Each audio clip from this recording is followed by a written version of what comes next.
Hey, welcome back, guys.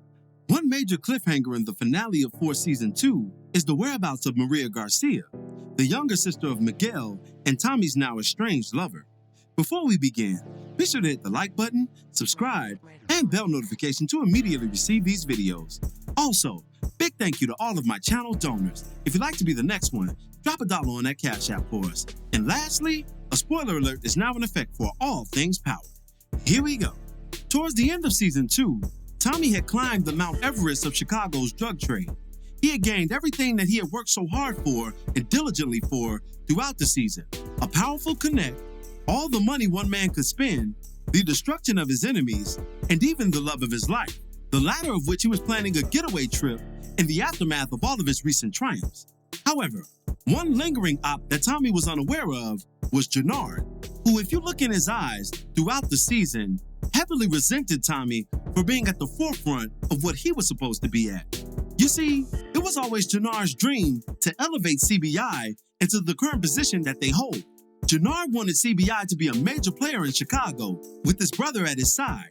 However, in the aftermath of Season 1, Gennard and his brother were at odds. So beginning this season, Diamond and Tommy were in fact where Gennard and Diamond were supposed to be, running the Chicago Brothers Incorporated as a fierce twosome, taking out any and all enemies who may oppose them.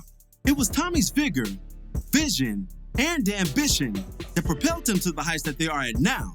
And Gennard, in the meantime, spiraled downward in a major way, even going through a drug-addicted stint at his lowest. He was upheld and maintained by his love interest, Shanti Showstopper Page, or who some of us have affectionately come to know as Jukebox Jr.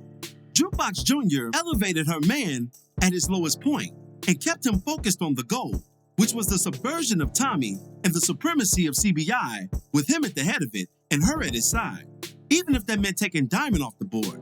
Now, the latter point is something that Gennard would never fall to, but taking Tommy out has never been a problem in his eyes. So throughout the season, in an erratic moment of passion, Gennard decided he was going to kill Tommy. But instead of getting the kill that he came for, he got the kill in another way.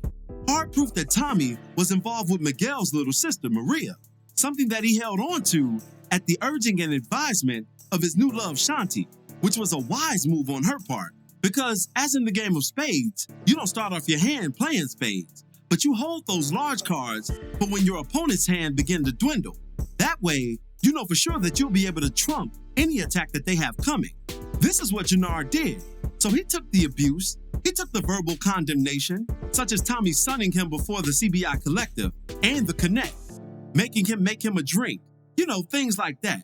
Things that will wear away at a person's manhood. Gennard said, yeah, okay, I'll take that. That's cool. But how he got Tommy back was in the worst way. And it was by getting that hard proof to Miguel in the form of Tommy messing with his little sister. That brings us to that final moment of Season 2, where Tommy in his expression vows revenge against Miguel for literally snatching his heart out of his chest. Tommy was ferocious in that moment and heartbroken. But this wasn't the first time he had felt such a feeling, but it was a reminder of the many times. Because Tommy, as we well know, has a documented history of messing with women who are essentially dangerous. Not dangerous to the point where they pose a threat against Tommy, but danger in the reality that he shouldn't have been messing with them in the first place. Let's take it back to the beginning. Tommy's first relationship that we saw on screen was with Holly, whose apparition presented herself to him during this season as well. A pregnant form, might I add. But throughout OG Power's first 3 seasons, we saw the relationship with Tommy and Holly grow and develop into a Bonnie and Clyde type of situation. However, the issue with their relationship was that Tommy shouldn't have been messing with her in the first place. As Ghost told him, she's someone who affects my business. And when you start doing things to affect my business, we have a problem.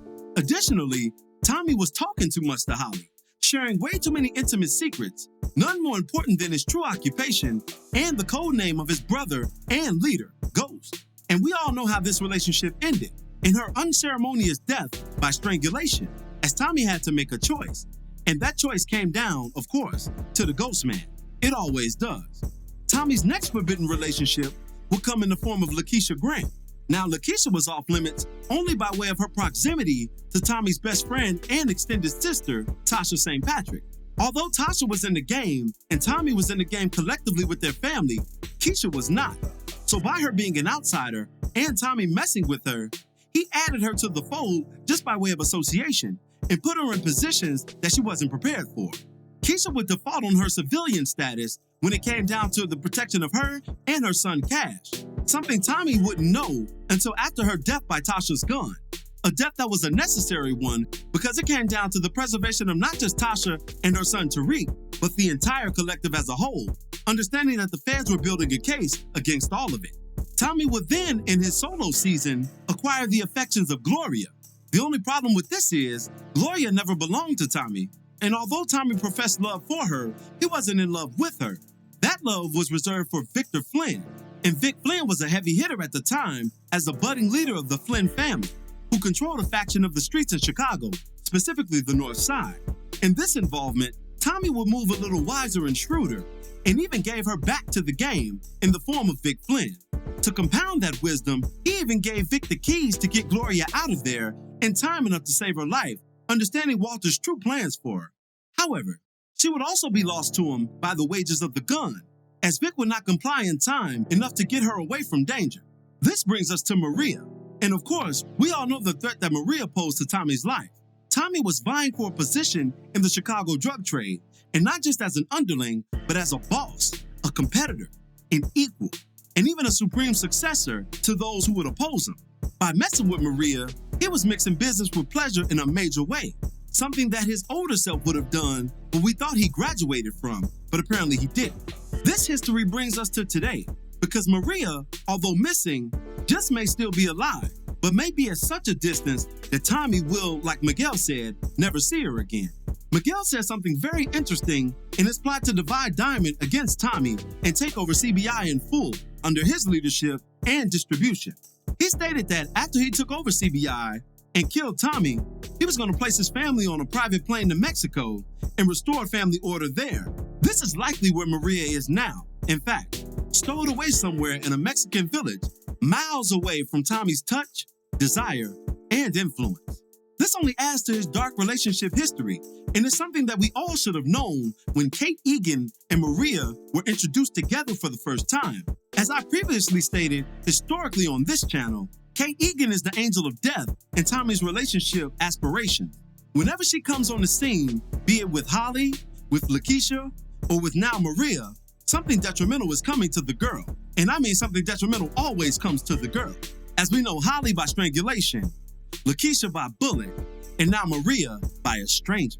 But this is what I've gathered from my research about Tommy and his prolonged dark relationship history. But what are some of your thoughts on where Maria may be at this time? Do you all think Miguel took her out completely? Or is she indeed tucked away somewhere in a land far, far away from here where Tommy's influence no longer matters? Be sure to drop me your opinions in the comments below. As always, I thank you for watching today's video. If you liked today's video, go ahead and drop $1 on that Cash App for us, hit the like button, share it with your friends who are Power fans, and subscribe for more content such as this. This is Rudy P. Magic of Rudy P. Magic Beats, and have a blessed one until the next one. Peace, y'all.